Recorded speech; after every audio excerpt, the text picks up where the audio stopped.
So இப்ப அடுத்தது பாத்தீங்கன்னா இப்பதான் நம்ம முக்கியமான செக்மெண்ட்டுக்கே வந்திருக்கோம். நான் என்னென்ன சாப்பிட கூடாது அப்படின்னு சொல்லியிருந்தேன் இல்லையா? சோ இப்ப பாத்தீங்கன்னா பாக்கெட் நூடுல்ஸே வந்து பேன் பண்ணாங்க. அப்புறம் கடைசியில கொஞ்ச நாள் கழிச்சு அதை வந்து மறுபடியும் எல்லாரும் யூஸ் பண்ண ஆரம்பிச்சிட்டாங்க. இப்ப என்னன்னா இந்த டப்பால வர நூடுல்ஸ் தண்ணிக்குள்ள போட்டு ஊற போட்டு எடுத்தீங்கனாலே வந்து இது ரெடிமேட் நூடுல்ஸ் மாதிரி. சோ அதனால இதை எடுத்து அப்படியே சாப்பிட்டுக்கலாம். இதெல்லாமே வந்து இதுல நிறைய மைதா எல்லாம் ஆட் பண்ணிருப்பாங்க. சோ மைதாவை வந்து நீங்க எடுத்துக்கவே கூடாது. மைதாவை அதிகமா எடுத்துக்கிட்டீங்கன்னா லீக்கி கட் அப்படின்னு சொல்லிட்டு ஒரு ப்ராப்ளம் வருங்க. அது என்ன பண்ணும் அப்படின்னு பாத்தீங்கன்னா Crohn's disease, irritable bowel syndrome இந்த மாதிரி வியாதிகளை வந்து அதிகமா உருவாக்கும். அதனால இந்த மாதிரி பாட்டில்ஸ்ல வர பொருட்களை வந்து நீங்க எடுத்துக்கவே கூடாது. அடுத்ததா பாத்தீங்கன்னா இந்த ஐட்டம்ஸ் எல்லாம் இருக்கு இல்லையா? சோ இது வந்து கேக். சோ இதெல்லாமே பாத்தீங்கன்னு வச்சுக்கோங்களேன், இதையுமே நீங்க எடுத்துக்கூடாது. இதுலயுமே மைதா, சுகர், மில்க் வந்து கண்டிப்பா ஆட் பண்ணிருப்பாங்க. சோ சுகர் உங்களுக்கு எல்லாம் தெரியும், நீங்க வந்து எடுத்துக்கவே கூடாது அப்படின்ட்டு. ஸ்பெஷலா 7 வயசுக்கு மேலதாங்க குழந்தைங்களுக்கு சுகரே கொடுக்கணும். அதுக்குள்ள வந்து நீங்க இந்த மாதிரி பாக்கெட்ல இருக்கக்கூடிய பொருட்களையோ இல்ல வெள்ளை சர்க்கரையோ வந்து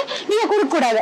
அதுக்கு பதிலா கொஞ்சமாவது ஸ்வீட் சாப்பிடணும்ல டாக்டர் குழந்தைங்க அப்படின்னு கேட்டீங்கன்னா நீங்க என்ன பண்ணலாம்னா இந்த மாதிரி பனங்கற்கண்டு இருக்கு இல்லையா, இதையோ இல்ல வந்து நாட்டு சர்க்கரையில நீங்க வந்து ஏதாவது வீட்லயே ஹோம்மேட் மாதிரி ஸ்வீட்ஸ் வந்து கண்டிப்பா பண்ணி கொடுத்துக்கலாம். அதுல எதுவும் ப்ராப்ளம் கிடையாது. ஆனா அதையுமே அதிகமா கொடுக்க கூடாது. சுகர் எப்பவுமே சுகர் தான், அதனால வந்து நீங்க அதையுமே அதிகமா கொடுக்க கூடாது. சோ அதுக்கடுத்து பாத்தீங்கன்னா நிறைய பேர் இந்த மாதிரி பிஸ்கட்ஸ் வாங்கி இந்த பிராண்டிங் எல்லாக்காக நினைச்சிடாதீங்க. இந்த பிராண்டிங் வந்து தப்பா பேசுறோம் அப்படின்னு எல்லாம் நினைச்சிடாதீங்க. எல்லா பிஸ்கட்டுமே சரி அதுல வந்து மைதா ஆட் பண்ணிருப்பாங்க, எசன்ஸ் ஆட் பண்ணிருப்பாங்க, பிளஸ் வந்து பாத்தீங்கன்னா சுகர் ஆட் பண்ணி தான் இதை வந்து பேக் பண்ணுவாங்க. சோ இப்படி கவர்ல பேக் பண்ணி இருக்கக்கூடிய பிஸ்கட்ஸ் எல்லாம் நீங்க வாங்கி கொடுத்தீங்க அப்படின்னா கண்டிப்பா மலச்சிக்கல் பிரச்சனை அதிகமா இருக்கும். அதே போல பாத்தீங்கன்னா நீங்க வந்து சின்ன வயசுல குழந்தைங்க வந்து நல்லா குண்டா இருக்கணும் அப்படின்றதுக்காக கண்டது போனதெல்லாம் வாங்கி கொடுத்துருவாங்க. அந்த மாதிரி பண்ணீங்கன்னா ஃபியூச்சர்ல குழந்தைங்களுக்கு சீக்கிரமா ஒபேசிட்டி ப்ராப்ளம் பிளஸ் வந்து டயபெட்டிக் வரதுக்கான சான்ஸ் எல்லாம் நிறைய இருக்கு. அதுவும் ஸ்பெஷலா பெண் குழந்தைங்களுக்கு வந்து சில குழந்தைங்களுக்கு வந்து சீக்கிரமாவே பீரியட்ஸ் ஆயிடுது. சில குழந்தைங்களுக்கு வந்து அந்த பியூபர்ட்டின்னு சொல்லுவோம் இல்லையா, அவங்க வந்து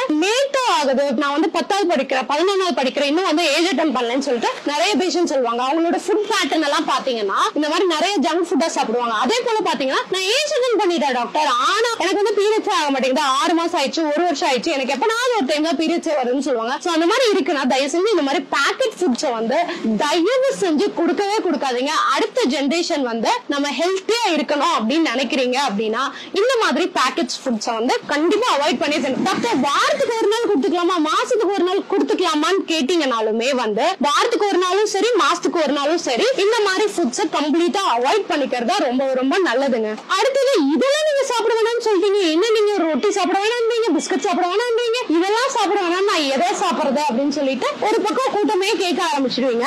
அவங்களுக்காகவே தான் இங்க இருக்குது பாருங்களேன், இந்த மாதிரி எள்ளு மிட்டாய் எல்லாம் சாப்பிடுங்க. அதே போல பாத்தீங்கன்னா இந்த மாதிரி கடலை மிட்டாய் சாப்பிடுங்க. இதெல்லாம் வந்து பெருசா சைடு எஃபெக்ட்ஸ் எதுவுமே இருக்காது. அதுலயுமே இதை நீங்க வீட்லயே செஞ்சு சாப்பிடுறீங்கன்னு வச்சுக்கோங்க, நீங்க கொஞ்சம் நாட்டு சர்க்கரை வந்து கொஞ்சம் கம்மியாவே எடுத்துக்கலாம். அதனால வந்து நீங்க அதிகமா சுகர் சேர்க்கணுங்கிறது கிடையாது. அதே போல நான் சின்ன வயசுல இருக்கும் போதெல்லாம் எனக்கு அம்மா வந்து எள்ளு உருண்டெல்லாம் செஞ்சு கொடுப்பாங்க. அதுல வந்து கொப்பரை தேங்காய் ஆட் பண்ணிடுவாங்க, நிறைய விஷயங்கள் ஏலக்காய் ஆட் பண்ணுவாங்க, நிறைய விஷயங்கள் ஆட் பண்ணி பெரிய லட்டு மாதிரி கொடுப்பாங்க. சோ இர்ரெகுலர் பீரியட்ஸ் எல்லாம் இருக்கு இல்லையா, அவங்களுக்கு வந்து இந்த எள்ளு மிட்டாய் எல்லாம் இருக்கு இல்லையா ரெகுலரா கொடுக்கறது ரொம்ப ரொம்ப நல்லதுங்க. யாருக்கெல்லாம் வந்து எனக்கு வந்து பீரியட்ஸே ஆக மாட்டேங்குதுன்னு நினைக்கிறீங்களோ அவங்க எல்லாம் எள்ளு வந்து டெய்லி எடுத்துக்கிறது ரொம்ப ரொம்ப நல்லது. அதனால இந்த மாதிரி விஷயங்களை வந்து நீங்க கடைகள்ல போய் வாங்கி சாப்பிடுங்க. ஆனா நீங்க நார்மலா இந்த மாதிரி கேக், பிஸ்கட்ஸ், பிரெட் இதெல்லாம் தயவு செஞ்சு தவிர்த்துருங்க. அதுக்கு அடுத்தது பாத்தீங்கன்னா நிறைய குழந்தைங்களுக்கு இந்த கிரீம் பிஸ்கட் அப்படின்னா ரொம்ப ரொம்ப பிடிக்குங்க. சோ இதுல என்ன போட்டுருக்காங்க, ஃபர்ஸ்ட் நீங்க வந்து இந்த மாதிரி கிரீம் பிஸ்கட் வாங்கி பாத்தீங்கன்னா அதுல வந்து ரீஃபைன்ட் ஒயிட் ஃபிளார் அப்படின்னு சொல்லி போட்டுருக்காங்க. அதாவது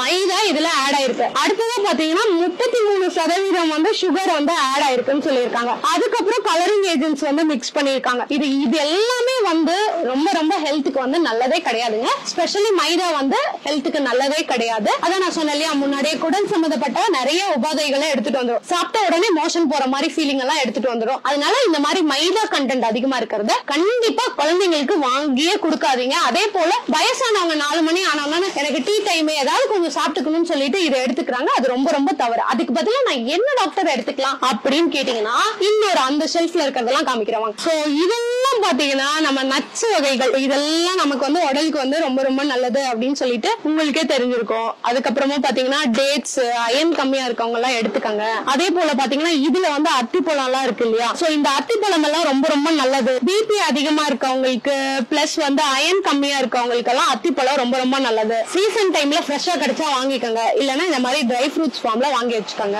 அதே போல பாத்தீங்கன்னா இங்க நிறைய நட்ஸும் சரி ஃப்ரூட்ஸும் சரி இதுல வச்சிருக்காங்க. சோ இதெல்லாமே நீங்க அதிகமா யூஸ் பண்ணிக்கலாம். இதுல பாத்தீங்கன்னா உங்களுக்கு குட்டி குட்டி அந்த கருப்பு திராட்சை இருக்கு இல்லையா, இந்த கருப்பு திராட்சைக்குள்ள சீட் இருக்கும். சோ நீங்க யாருக்கெல்லாம் வந்து இந்த பன்னீர் திராட்சை அப்படியே புளிப்போட சாப்பிடறதுக்கு பிடிக்கலையோ இதை வந்து டெய்லி ஒரு 10 தண்ணியில ஊற போட்டு இதை வந்து சாப்பிட்டுவாங்க. ஸ்பெஷலா பிபி அதிகமா இருக்கவங்களுக்கு வந்து இதை வந்து 10 டெய்லியும் தண்ணியில ஊற போட்டு எடுத்துட்டு வந்தீங்கன்னா அது வந்து ரொம்ப ரொம்ப ஹெல்த்திங்க. அதனால இந்த மாதிரி ஸ்நாக்ஸ் ஐட்டம் டெய்லி ஈவினிங் சாப்பிடுறது தப்பு கிடையாது. அதே போல மேக்சிமம் ஸ்நாக்ஸ் எடுக்கும் போது வீட்டுல இருந்தே செஞ்சு சாப்பிடுறது தான் நல்லது. சோ அடுத்ததான் பாருங்க, நான் இங்க கல்லாப்பட்டிக்கிட்ட நின்னுட்டு வீடியோ எடுக்கிறேன் உங்களுக்காக தான் மக்களே. சோ இந்த மாதிரியான எல்லா சிப்ஸ் ஐட்டமும் எல்லாத்துக்குமே ரொம்ப பிடிக்கும். அது ஏன்னு சொல்லிட்டு நான் இப்ப சொல்றேன் பாருங்களேன். சோ இப்ப இந்த பாக்கெட் இருக்கு இல்லையா, இந்த பாக்கெட்டே நல்லா புசு புசுன்னு சூப்பரா இருக்கு. அதுக்கப்புறம் பாத்தீங்கன்னா இது உங்களுக்காக மட்டும்தான் நான் சாப்பிடுறேன். சோ இதை எடுத்துட்டு இப்போ நம்ம உள்ள இருந்து ஓபன் பண்ணோம்னு வச்சுக்கோங்களேன்.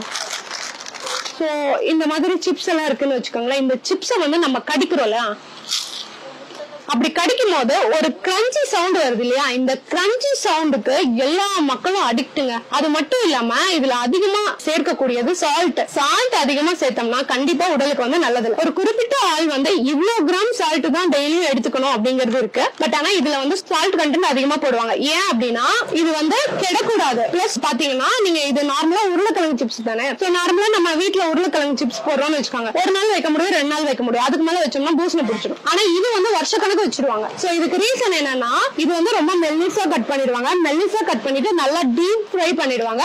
அண்ட் சால்ட் அதுல வந்து ஆட் பண்ணிடுவாங்க. கிரன்ச்சியா இருக்கிற அளவுக்கு ஃப்ரை பண்றதுனாலதான் எல்லாத்துக்கும் ரொம்ப பிடிக்குது. இதை வந்து தயவு செஞ்சு குழந்தைங்களுக்கோ பெரியவங்களோ எடுத்துக்கிறது ரொம்பவே நல்லது கிடையாது. அதனால இந்த மாதிரி பேக்கெட் ஃபுட்ஸை தயவு செஞ்சு வாங்கிடாதீங்க.